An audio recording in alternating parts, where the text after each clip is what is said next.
On this 2006 Audi A4, we're having a window switch problem right here on the master window switch. You can see if I have the car powered on, and if I try to put the window down, I've got to push really hard. Going up seems like it doesn't have quite as much of a problem, but if I want it to go down, see, nothing. But if I really push hard on it, then you can get it to go down. It's very unresponsive and it's really annoying. So sometimes if you're having a problem like that, you can just spray some electronic cleaner on it and that'll work. But we've tried that on this switch and it did not work in our case, so we bought a new switch for it. And in this video, I'm going to show you how to replace it. So here I have a brand new switch that I got off of eBay. It was $10 shipped, so this is a really good price for the switch. And all the reviews, there were probably 5-10 reviews that said this was good, and there weren't any bad reviews. So keep in mind that whenever I did spray this switch with the electronic cleaner, it did improve it, but it's still not nearly as good as a brand new switch would be. It's just wobbly and it still doesn't work quite as it should. So what we're gonna do to start out is there's a piece right under the door handle here. It's just like a plastic cover. What we're gonna do is take the screwdriver and pry up on that. And then from there we can take it out the rest of the way. And this clip just sat in there. Now there's 2 Phillips head screws in there. They're buried deep in there. They're a little tricky to see, but you can see there's one right there and then there's one over there. So let's go ahead and take these out. Alright, I got the screw out. Now I just gotta get it out of this hole. Got it. And let's go ahead and take the second one out. Alright, so the screw just came out. And it's always tricky to get them out of this hole. I can just carefully work it forward. And then from here I can grab it. Now we have both screws out. I'll just throw the screws in a magnetic tray so we make sure we don't lose them. Now we're gonna go ahead and take off the aluminum trim piece here, and all I'm gonna do is take a screwdriver, pry it under right here until it pops off, just like that. Now I can pull it off the rest of the way. But we don't wanna take it all the way, we're just gonna slowly work it off. Whenever it starts to pop off, we're gonna just work under. Take it gently. There we go. Starting to pop off now. Now, whenever you get down here to the end, don't continue to pull outward. Don't take it all the way off this way. There's a clip here that you need to be careful with. Right now, at this point, I'm gonna push this way. When I do that, the whole trim piece is gonna slide off. So whenever you're getting ready to pull it the other direction, there's one clip right here at the end, and you just have to make sure that one is fully out. And then once you have that out, the whole trim piece just slides out just like that. Now we have the trim piece out fully. You can see that this is the clip that slides right in there, and that's how it hooks in. You can see if you were to pull this off this way, most likely you would just break this clip.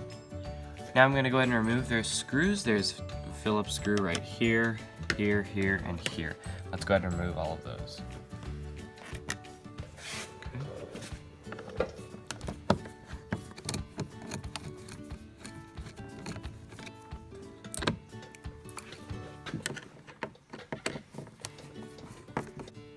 Under the door right here is one more Phillips head screw. We're going to go ahead and remove this, and then the rest of the door should pop off. Now we'll go ahead and pull that screw out.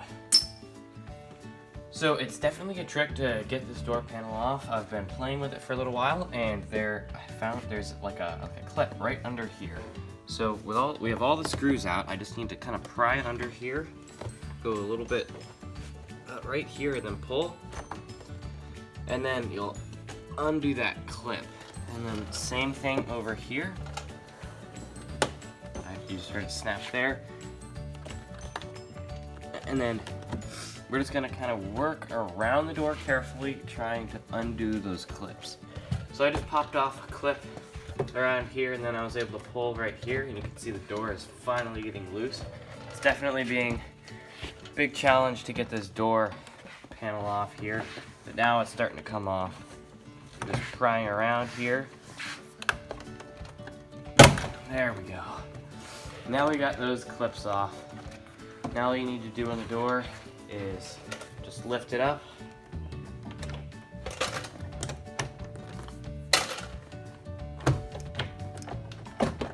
And the whole door panel here should come off just like that.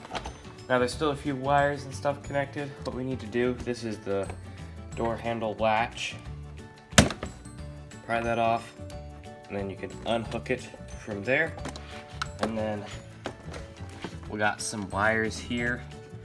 Right here there's like an orange clip. To get this plug out, it's just a lever type thing, or you take your screwdriver, you can pry this down carefully.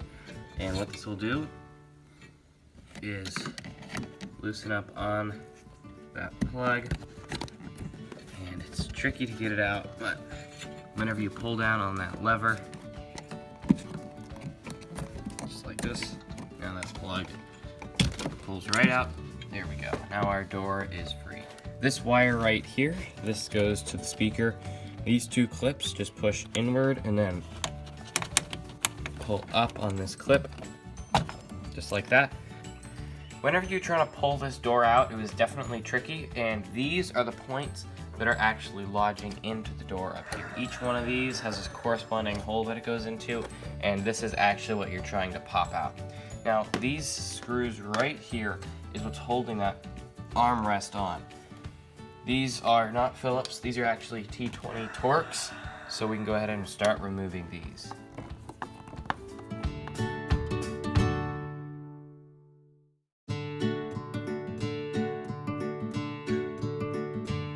Now that we have all those screws out, you can see there's the door handle, definitely coming off. So I'm gonna go ahead and just pull this off. Of course, it's still connected by these wires. To make it a bit more convenient, instead of disconnecting both of these right now, what I'm going to do is go ahead and take the window switch out so I have more room to maneuver it around. All I'm gonna do is just carefully pry up on the plastic right here. And don't drop the door handle. And we'll just pull up just like that, and do the same exact thing on the other side. There's these two little tabs that's holding it in. So if you just push from the other side on the window switches, you can move this out once you get it past the clips. So just pushing from the other side, I was able to get this switch out just like that. And now here is the window switch fully exposed, and all we need to do now is unplug it from here and just put our new switch in. This thing is just so worn out. As soon as I turned it upside down, the switch just totally fell out. It's not even connected anymore. To get this plug out, what we need to do is just push down on this tab here, and then when you push down on the tab, the switch just pulls right out, and the old switch is out. So out with the old and in with the new, and we're just gonna start putting everything back in reverse order. Now I'm going to start putting the Torx screws back on. This is holding the door handle in. And we just now noticed under the door panel is duct tape, and I bet you this is duct tape straight from the Audi factory. That's pretty funny. With all these screws in, this definitely feels a lot nicer, very crisp and clean. I'm sure this will work a lot better. Now we'll go ahead and start connecting things. I'll start with the door latch here. That snaps in, and then this snaps in right there. We got the different clips here. Now we're gonna put in this clip here. This one was kind of the interesting one, how it holds itself in. This piece just holds in. That's how it locks itself in and uses that lever. And then this one last plug here for the speaker, that just snaps in like that. And now everything is connected, and we can start putting this door panel back on. I'll just go ahead and hang the door handle, or just the door panel up here so we can test the window switch and make sure it works. So I'm just gonna take the key, put it in, turn it, and let's try it.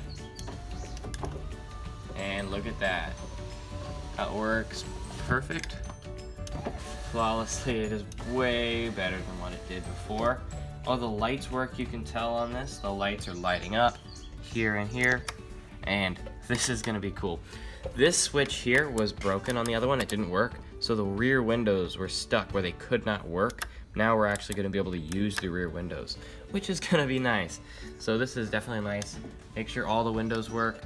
I'm checking all the window switches, make sure they all work, and it's nice to have back windows you can control from the back. So all these seem to be working great. So these switches have a few different features. I'll kind of demonstrate on the old switch here. It's easier to see from the side. The switch has 2 positions going down and 2 positions going up. If I do it real lightly, you can see it clicks once, and then it clicks again. And then if I do that pushing up, it clicks once, and then it clicks again. If I go up more. So these go up twice, you can hear that, and then they go down twice. Just like that. So same thing on these switches. If I just want to move this window down just a little bit and get more control, I can just hit it real lightly, only go 1 click down, and I have as much control over the window as I want. If I want it to go all the way down, I'll hit a little harder and put it into the 2nd position, and then it'll take all the window all the way down. If I want to go up just a little bit with more control, just take it up 1 click, I can control that, and if I want it to go all the way up, just take it 2 clicks up, just like that, and the whole window will go all the way up. And if you're in a tight spot where you need the mirrors to fold in, this knob here, it does a few different controls. If you turn it like to one of these side mirror icons, that's how you adjust the mirror to make sure it's correctly oriented so you can see behind you. But if you go all the way to the last setting here, you can see the mirrors just fold right in. Now we're going to go ahead and pop everything together. So to start, what I'm going to do is make sure we have everything hooked on top correctly, just like that. And then all we're going to do is work our way down here and just tap the door.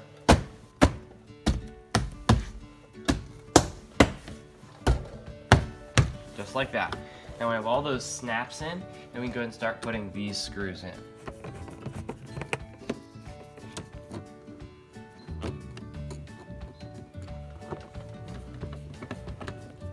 Sometimes putting this back in can be a little tricky.